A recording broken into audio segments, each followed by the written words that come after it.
Ito ating pag-usapan ngayon. Dahil malapit na ang Semana Santa, no? Alam ko, pagdaan nyo, marami na may dalang mga dahon-dahon, no? Sabihin, mga palaspas na, no? Araw ng palaspas. Okay? Pagkatapos ng palaspas, ito yung kasunod, no? Itong storya na ito. Okay, pag-usapan natin. Buksan ang pagpapalat sa marami. Can you read with me again? Buksan ang pagpapalat para sa marami. So Jesus is the fulfillment of the prophecies. Amen po ba doon? Amen. Pero po doon, He is the one who will fulfill the promise. It's not just the fulfillment of the prophecy, but He is also the one who will fulfill the promise or the covenant. Ano ba yung covenant? Ito yan. Nasa Genesis 12 verse 2. Ito yung para sa lahat. Kasama tayo doon. At basahin natin na sabay-sabay. I will give you many descendants, and they will become a great nation. I will bless you and make your name famous so that you will be a blessing. Nakausap na Yahweh rito ay si Abraham. Verse 3, sabay-sabay. I will bless those who bless you, but I will curse those who curse you, and through you, I will bless all the nations. At doon tayo kasama. Amen? Amen. Yung pangako ng Diyos kay Abraham, pangako para sa atin. Isang malakas na amen. Amen. Nasama tayo sa pagpapalain ng Panginoon. At ang gagamitin ng Diyos, walang iba kundi ang Panginoong Jesucristo. No? Jesus is the fulfillment and the one who will fulfill the promised blessing for all the nations. Isang malakas na amen. Amen. So, ito ay hula 1,000 years ago, pero ang resulta, nararanasan natin sa ating kapanahunan. Okay? What is now the connection of this? Ang tawag dito ay Abrahamic Covenant to Jesus' acts inside the temple. Ano ba ang kaugnayan nitong pangako ng Diyos kay Abraham at doon sa kanyang ginawa sa loob ng templo? Kasi sa loob ng templo, nagalit ang Panginoong Jesucristo. Na pagkatapos ng palaspas ay yung kwento sa loob ng templo. Okay? So, let's read. Ano nangyari sa loob ng templo? At basahin natin yung sabay-sabay. Matthew 21, verse 12 and the following. Let's read together. Pumasok si Jesus sa templo at pinagkabuyan niyang palabas ang mga nagtitinda at namimili roon. Ipinagtataob niya ang mga mesa ng mga namamalit ng salapi at ang mga upuan ng mga nagtitinda ng kalapati.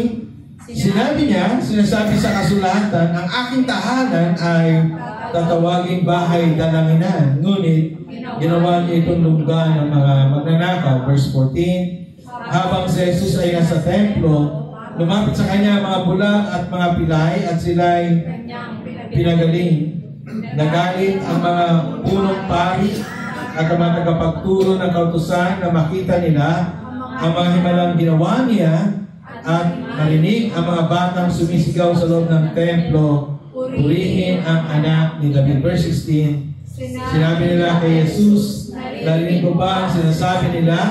Narinig ko, tugon ni Jesus, hindi ba ninyo nabasa sa kasulatan, ipinabas mo sa bibig ng mga sanggol at ng mga pasusuhi ang wagas na papuri. And verse 17, iniwan sila ni Jesus at lumabas siya ng lungsod papuntang Betania. Doon siya nagpalipas ng gabi. Ano kaugnayan nito? Doon sa pangako na pagpapalain ang lahat ng bansa. Alam niyo, Matthew, the author, highlighted this story to prove that Israel is no longer a channel of blessing to other nations. Ini-highlight ito. Ipinakita itong kwento na ito ng paglilinis sa templo para sabihin ni Mateo sa mga sinulatan niya at kahit ng Panginoon Kristo na ang Israel hindi na sila ang daluyan ng pagpapala. Okay? It's no longer Israel. At sino na? At yun ang pag-usapan natin. Israel's temple is a symbol of God's presence. Pag makita nila ang templo, narito ang Diyos. kasama natin ang Diyos. At alam nyo ba na ang templo ay hindi exclusive for the Jews. Hindi lang para sa mga Hudyo. Lahat ay welcome sa templo. No? Dati inisip natin na templo para sa Hudyo lang. Pero totoo, likha ang templo para sa lahat. Pero mga Hudyo, sa isip nila, para lang talaga sa kanila ang templo. Okay? That is the purpose of the temple outer court, or ang tawag doon, court for the Gentiles, no? Wherein the non-Jews or the Gentiles can pray, can worship, and can observe, no? Kumbaga, sa templo may tatawag na outer court. Ang tawag doon, court for the Gentiles. At doon nag-worship, doon nagpe-pray, doon nag-observe ang mga hentil. Okay? So, tingnan natin yung drawing. Look at that. Tingnan nyo. Ito lang talaga yung pinaka-templo. Ito yung pinaka-templo. Ito yung, nandito yung Holy of Holies. Nandito yung holy place. This is the place for the Israel or for the men. At may mga maliit pang korte dyan for the women. And yung para sa lahat ng tao, galing sa iba-ibang bansa, ito, napakalaking lugar. The biggest or largest place in the temple para sa ibang mga nationality. Okay? So, ibig sabihin talaga, ang templo ay dinisenyo para ang lahat ng tao ay sumamba kay Yahweh. Because Yahweh is God of all. Sama na sa Amen. Amen. Yahweh is a universal God. Sama na sa Amen. Amen. Si Yahweh ay para sa lahat. No? Pero in-exclusive ng mga Hudyo na para bang sila lang talaga. At ang iba ay, kung gusto nyo, magpaka-Hudyo kayo para mapabilang sa amin. Pero hindi naman yun ang kalooban ng Panginoon. So, that's the reason why Yahweh is so angry. No? Even the Lord Jesus Christ ay nagalit sa bagay na yun. Matthew 21:12 said, at basahin natin sabay-sabay, pumasok si Jesus sa templo at pinagtabuyan niyang palabas ang mga nagtitinda at namimili roon. Ipinagtataob niya ang mga mesa ng mga namamalit ng salapi at ang mga upuan ng mga nagtitinda ng kalapati. Verse 13, sinasabi sa kasulatan, ang aking tahanan ay tatawagin bahay dalanginan, ngunit ginawa niya itong lugar ng mga magnanakaw. Tingnan natin yung drawing. No? Balikan natin yung drawing. Diba? Sabi lang ni Jesus, at dito pumunta si Jesus sa court of the Gentiles.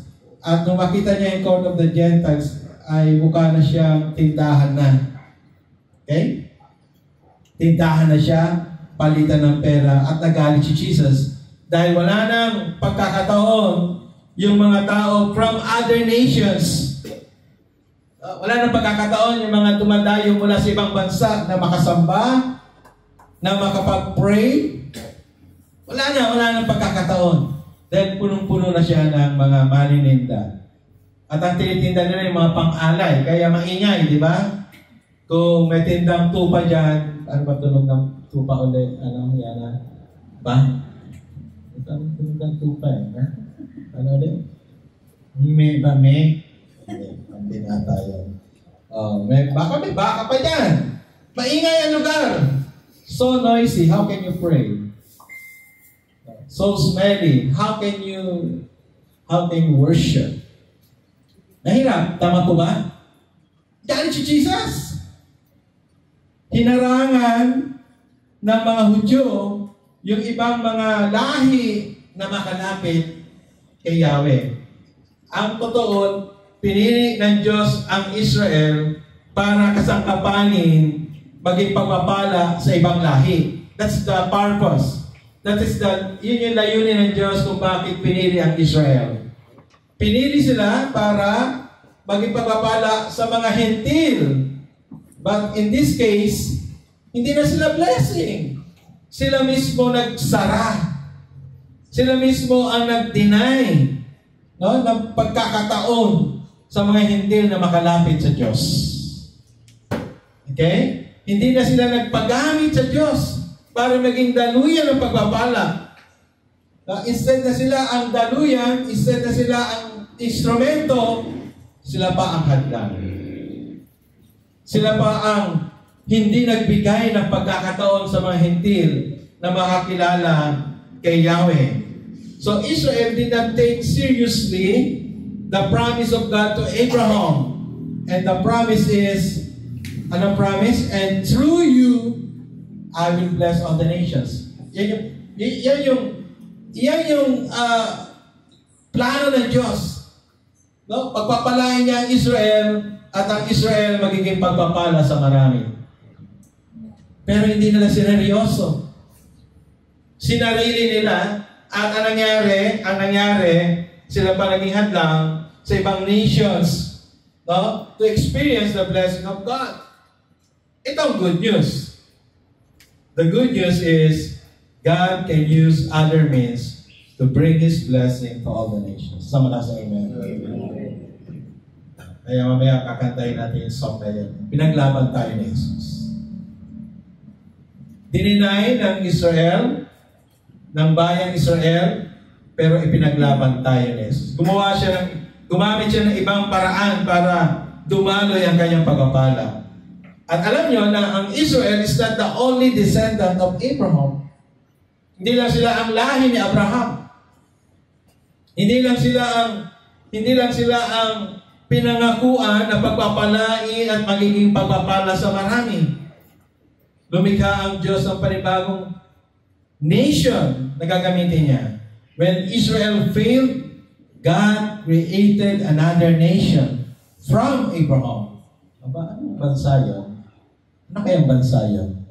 Na panibagong bansa na gagamitin. Kung ayaw ng Israel, no? Kung ayaw ng Israel maging daluyan ng pagpapala, lilikha muli ang Diyos galing din kay Abraham ng isang bansa na kanyang gagamitin. At ito yung mabasa natin sa Galatians chapter 3, verse 6 and the following. Basahin natin na malakas dahil kasama tayo dito. Sama-sama. Sige po.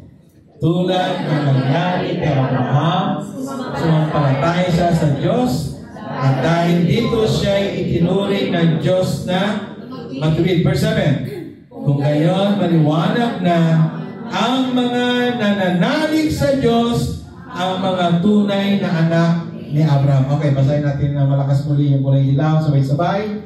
Ang mga nananalig sa Diyos, ang mga tunay na anak ni Abraham. Tanong mo yung katabi mo, nanalig ka na ba sa Diyos?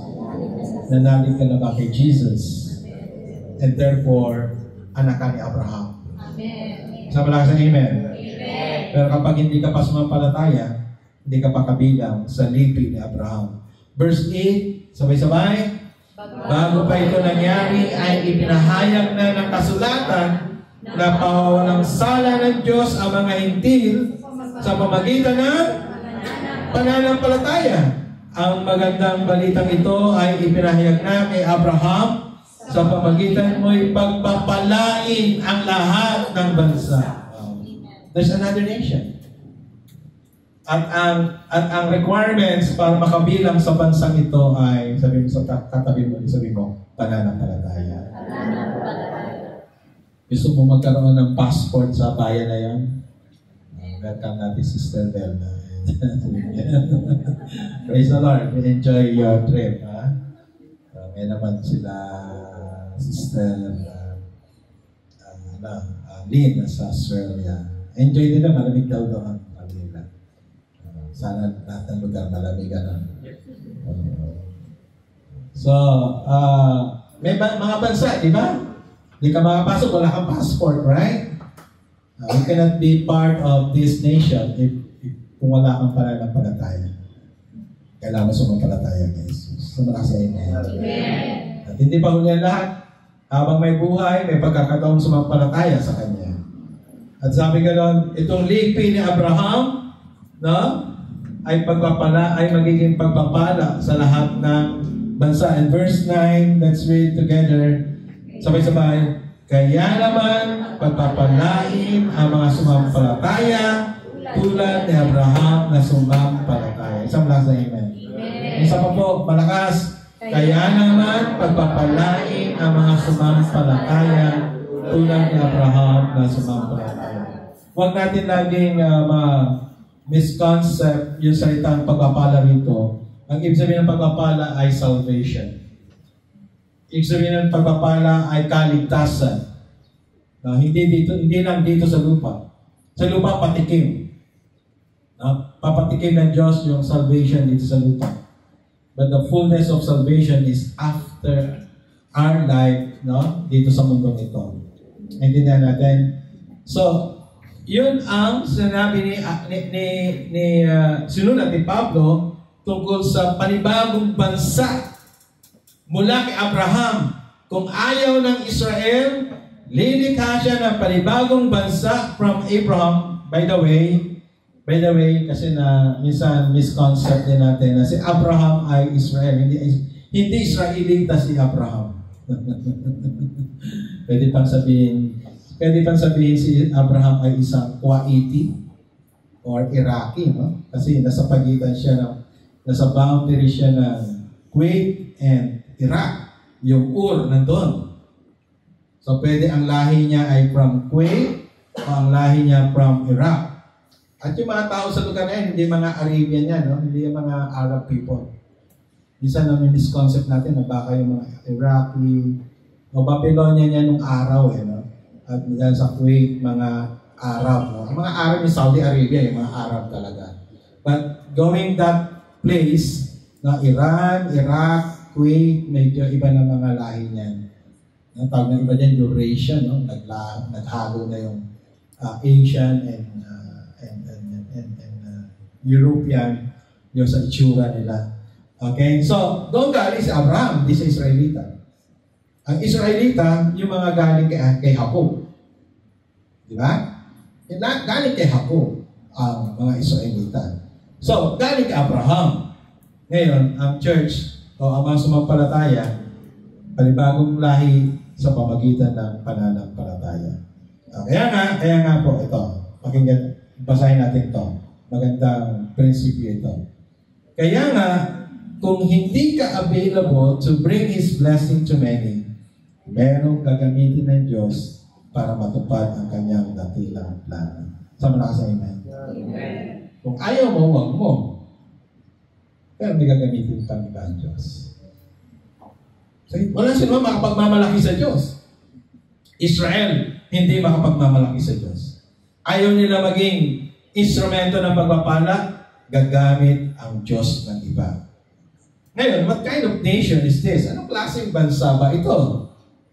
Matthew 16:18, and Jesus said, sabay-sabay, at sinasabi ko sa iyo, ikaw ay Pedro, at sa ibabaw ng bato ay tatayo ko ang aking iglesia, at ang kapangyarihan ng kamatayan ay hindi magtatagumpay laban sa Diyos. Ang tawag ni Jesus sa panibagong bansang ito ay church o iglesia. Ang bansang Israel, hindi na naging channel of blessing sa marami. So another nation from Abraham was established by Jesus to continue His purpose of bringing the blessing to all the nations. Ang utos ng hari hindi mababago. When He promised, He promised. Hello? Pag sinabi niya pagpapalain lahat ng bansa, wala makakapigil sa plano ng Diyos. Amen? Gagawa at gagawa siya. Noon para pang katapusan na ng Kristyanismo nung malakas ang Islamic Empire. Na ang Islamic Empire ay pumapasok na sa Europe. Napasok na nila from Morocco, napasok na nila ang Spain. Papasok na sila sa France. Talagang masasakop na ng mga Muslim ang buong Europa pag napasok nila ang France. Pero the Lord used people. No? Para may taboy sila. Ang India for thousands of years sakop ng Muslim. Pero gumawa ang Panginoon. No? So, ang Diyos gagawa ng paraan para matuloy ang kanyang plano na dalhin ang pagpapala sa marami. Matthew 21:43, kaya sabi ng Panginoon, let's read together. Therefore I say to you, the kingdom of God will be taken away from you, kausap niya mga Israelita, no? And given to a people that will produce its fruit. Sabi niya, pagkatapos, Matthew 21 din yan, no? Yung istorya ng palaspas, istorya ng templo, pagkatapos ng istorya ng templo, kinabukasan, napadaan siya sa isang puno ng igos, nakita niya ang daming dahon, walang bunga. Okay? Madahon, walang bunga, nagalit siya. Ay di nakakalooban ng Diyos ang hindi pa umunga. At sinumpa niya yung puno ng igos, simbolo ng judgment sa Israel. Then ayaw nyo maging pagpapala, ayaw nyo mamunga, sumpain ka. At pagdating sa verse 43, isang chapter lang yan, sunod-sunod yung pagkakataon na yan. Pagdating sa 43, final verdict ni Jesus sa Israel. At basahin natin muli. Therefore, I say to you, the kingdom of God will be taken away from you and given to a people that will produce its fruit. At sabihin mo sa katabi mo, tayo yun. May expectation ng Diyos sa atin. Hello? Hello? Naligtas ka, nakilala ka sa Panginoon, not only to enjoy salvation. Hello? Not only to enjoy blessing from God, kundi ang purpose niya, naging papapala ka rin sa Panginoon. Amen. Sa malakas na amen. Amen. Pinagpala ka para maging pagpapala. Amen? Amen. At pag hindi mo ginawa yun, pupunta ka uli ni Jesus at galit siya. Marami kang dahon, wala kang bunga. Nais na mamunga ka. Sabi mo sa katabi mo, nais ang Diyos mamunga ka. Amen? Kaya sa gawain ng Diyos, walang pwede magmalaki. Meron lang tayong privilege upang maging bahagi ng pagsasakatuparan ng kanyang dakilang plano. Amen po ba? Hindi natin pwede sabihin na kung wala tayo doon sa gawain, wala mangyayari. Sabi ko nga, nilagay ko talaga eh. Sabi ni Joy, parang hindi maganda ilagay. Hindi, ilagay mo. Basahin natin. Baka mas mainam at mas maganda pa mangyari kung wala tayo. Hindi pwede sabihin ni Pastor Freddy, wala ako dyan, wala nangyayari dyan. Baka mas maganda pa kung wala ako. Because hindi ito tungkol sa tao. Ito'y gawa ng Diyos. Amen? Ito'y kanyang likha. At wala makakapigil sa kanyang plano.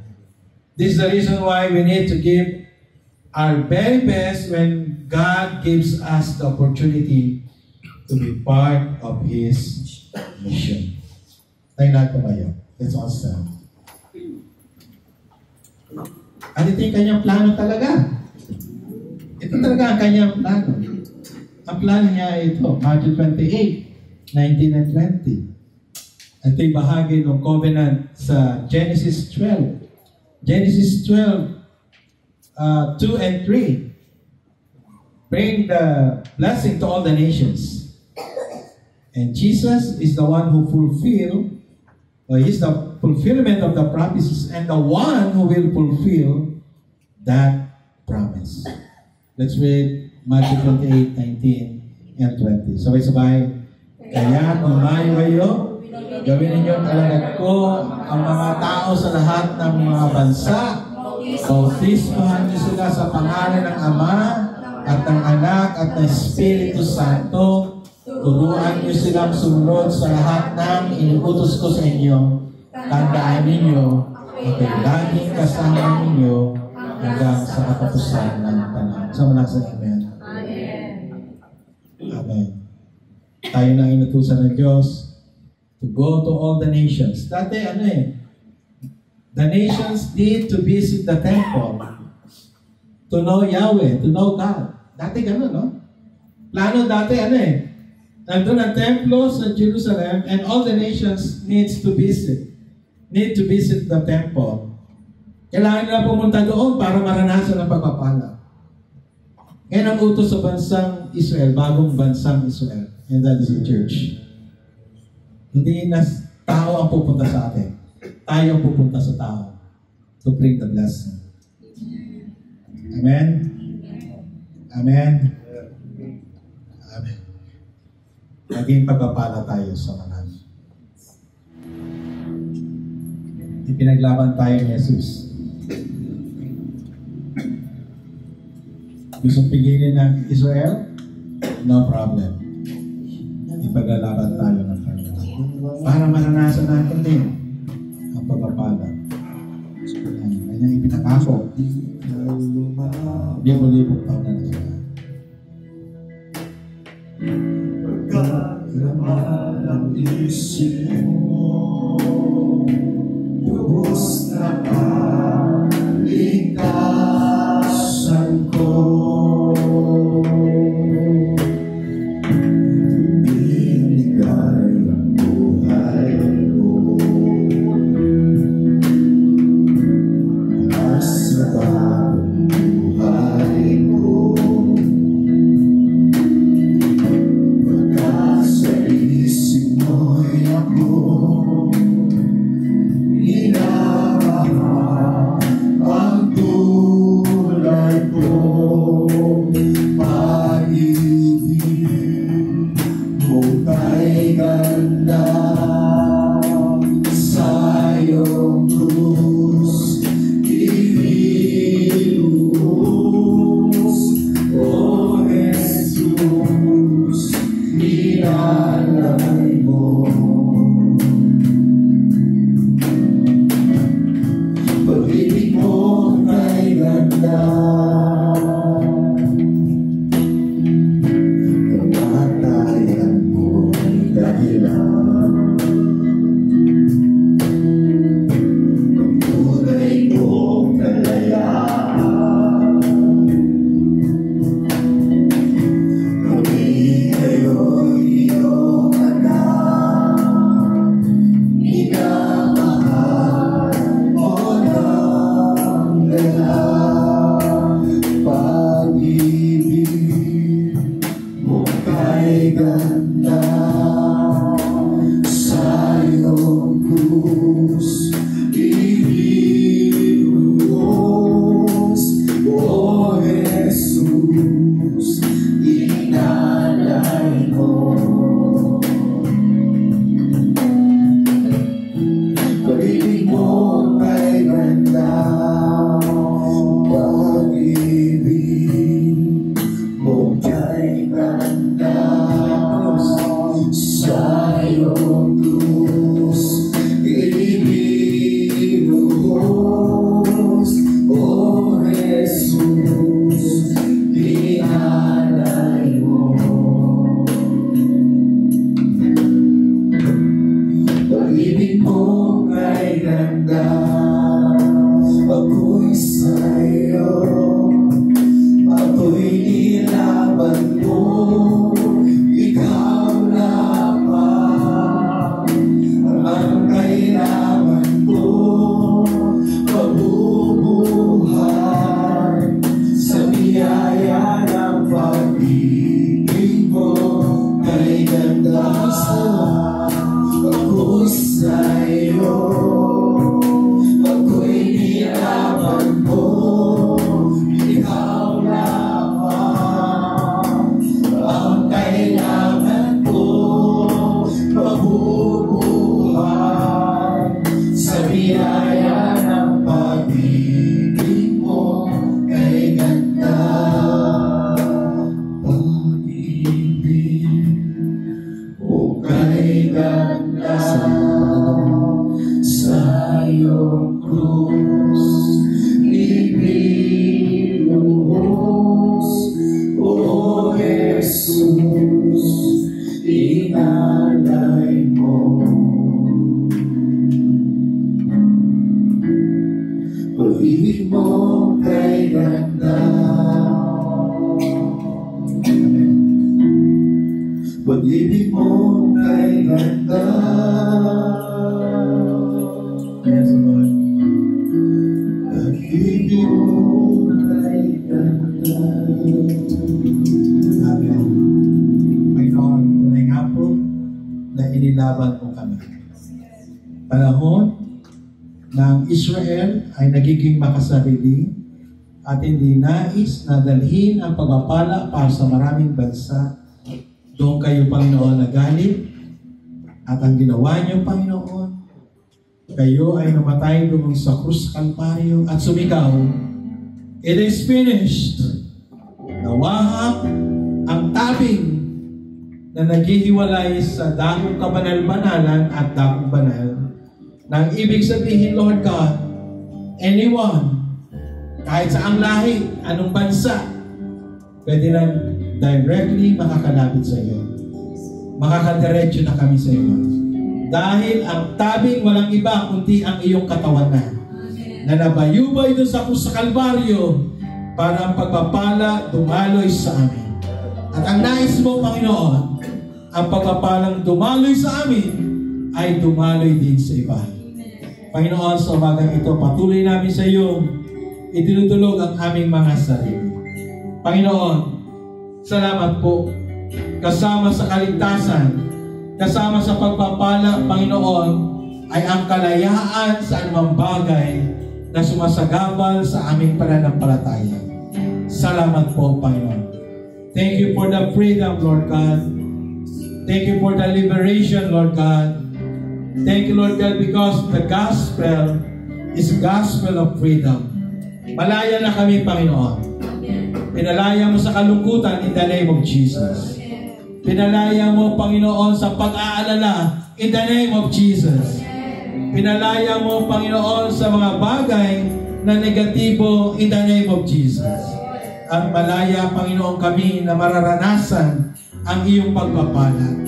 Lord, kalayaan din sa karamdaman in Jesus' name. Lord, kalayaan din, Panginoon, sa mga kaabalahan, mga pag-aalala sa buhay in the name of Jesus. And Lord, also praying sa mga kapatiran na sa ibang bansa, ang mag-asawang Eugene at Jack na nasa Greece, ang iyong pagpapala, maranasan nila. Sila Eileen, sila Jay, si Serlene, si Patty, doon sa Sydney, Australia. Lord, pagpalain mo sila, ingatan si Eileen sa kanyang panganganak. Lord, also pray kay AJ na sa Malaysia.